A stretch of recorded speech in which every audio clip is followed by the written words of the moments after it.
on va aller s'installer confortablement dans la cuisine. Donc vous allez suivre Sylvie et Les conseillers du conseil municipal des enfants comme les grands travaillent en commission et effectuent des visites sur site. Alors, c'est la commission sport santé du conseil municipal des enfants qui ont à cœur de travailler sur le gaspillage alimentaire pour les sensibiliser, pour qu'ils comprennent un petit peu pourquoi il ne faut pas gaspiller, même s'ils sont quand même très très sensibilisés à ça. Donc là, on vient leur expliquer des choses sur les dates limites de consommation, sur la loi, sur ce qu'on a le droit de faire, ce qu'on peut manger. Donc j'ai appris que vous étiez un groupe d'enfants qui travaillait sur le gaspillage alimentaire. Est-ce que c'est vrai? Oui. C'est ça? Bon.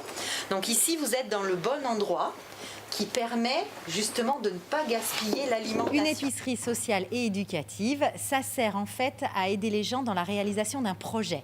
Ils achètent la nourriture moins chère et avec les économies qu'ils réalisent sur ce budget alimentaire, ils peuvent payer leur projet. Donc financer un permis, combler un découvert bancaire, payer une facture en retard, acheter un frigo, une machine à laver. On n'est pas qu'un lieu où on vient faire ses courses. Ici, on est un lieu où on apprend, puisqu'il y a le mot éducatif. Donc on apprend à connaître des aliments qu'on ne connaissait pas, on apprend à cuisiner puisqu'on accompagne aussi sur des ateliers cuisine, on apprend à être conseillé sur le bien manger, donc l'équilibre alimentaire, voilà. On a aussi un atelier esthétique et coiffure puisqu'on apprend à prendre soin de soi, puisqu'il y a des gens qui ne sortaient pas de chez eux, qui grâce à l'épicerie viennent une fois par semaine, donc il faut se rhabiller, se coiffer, reprendre contact avec le public. Donc voilà, on est un lieu où on recrée du lien social. Tous les produits que nous avons quasiment dans l'épicerie, d'où ils viennent?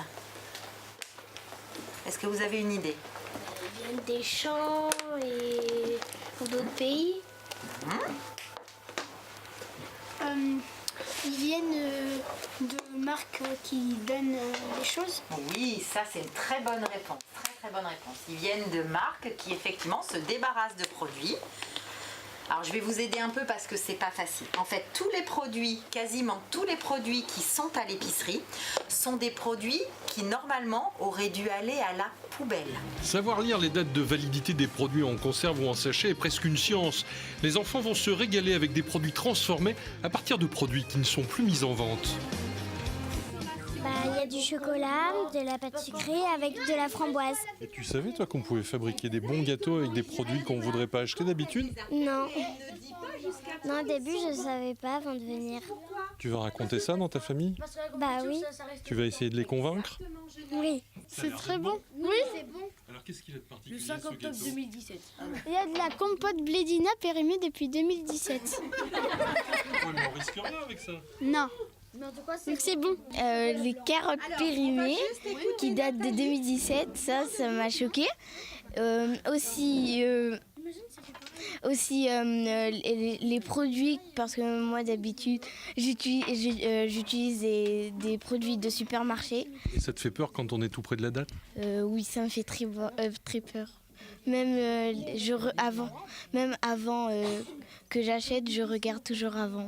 Mais à partir de ce soir, tu n'as plus peur? Non, maintenant je m'inquiète plus. Ce qu'il faut savoir, c'est qu'aujourd'hui, les dates de consommation sont fixées aussi par les industriels qui produisent leurs produits. Et donc, forcément, ils ne vont pas nous mettre des dates de consommation qui sont très très longues parce que l'idée, c'est de pouvoir faire tourner les stocks.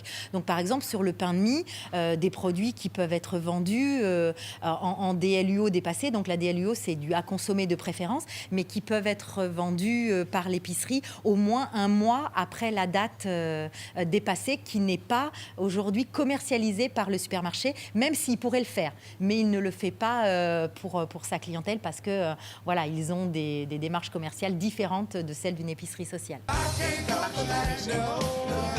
a d'autres magasins qui ont décidé de le donner à la vente.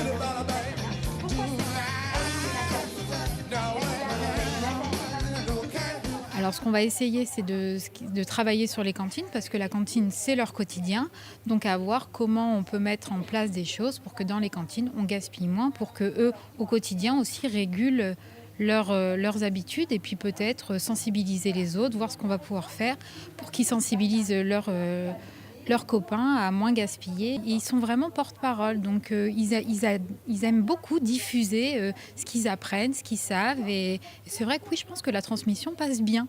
Je pense qu'ils s'écoutent plus qu'ils écoutent la parole de l'adulte. Et puis ils l'amènent de manière complètement différente d'un adulte. Donc l'idée, c'est de bien montrer aux enfants que l'alimentation, c'est du bon sens avant tout et qu'une date est une date, mais si on a du bon sens, on peut encore manger sainement avec plein de produits qui partaient à la poubelle. Ça dépend.